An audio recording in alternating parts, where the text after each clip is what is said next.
BCCI has instructed the franchisee KKR to release one of their player, Mustafizur Rahman. IPL 2026-এ মোস্তাফিজুর রহমানকে বাদ দেওয়ার সিদ্ধান্ত দিয়েছে Indian cricket board BCCI. BCCI has instructed the franchisee KKR to release one of their player, Mustafizur Rahman of Bangladesh, from their squad. And BCCI has also said that if they ask for any replacement, BCCI is going to allow that replacement. BCCI Mustafizur রহমানকে ছেড়ে দেওয়ার নির্দেশ দিয়েছে কেকেআরকে, যা স্পষ্টভাবে প্রমাণ করে যে তারা একজন বাংলাদেশি খেলোয়াড়ের নিরাপত্তার নিশ্চয়তা দিতে পারছে না।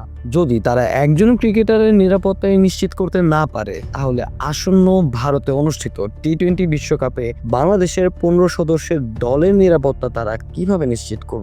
শুধু 15 জন খেলোয়াড়ের বিষয়ই নয়, এর সঙ্গে রয়েছে সাপোর্ট স্টাফ, টিম ম্যানেজমেন্ট এবং অন্যান্য লজিস্টিক সদস্যরাও। তাদের নিরাপত্তা কিভাবে নিশ্চিত করা হবে, এই প্রশ্ন তুলেছে ভক্তরা, এবং বিসিবিকে এই ব্যাপারটি খুবই গুরুত্বের সঙ্গে ভাবার নির্দেশও দিয়েছে তারা। এই বিষয়ে যত দ্রুত সম্ভব স্পষ্ট ও সাহসী বক্তব্য দিতে হবে ভারতকে, এই বিষয়ে ব্যক্ত করে ভক্তগণ। তাছাড়া আইপিএল চলাকালীন সময়ে অধিকাংশ ক্রিকেট ভক্তদের মনোযোগ ওই টুর্নামেন্টের দিকেই থাকে, এবং বিসিবির কাছে ভক্তরা অনুরোধ জানিয়েছে ওই সময়টায় এমন একটি আকর্ষণীয় টুর্নামেন্ট আয়োজন করার জন্য যাতে সম্প্রচার মাধ্যম ও বাংলাদেশি মিডিয়া আইপিএল এর বদলে দেশীয় ক্রিকেটের উপর গুরুত্ব দেবে।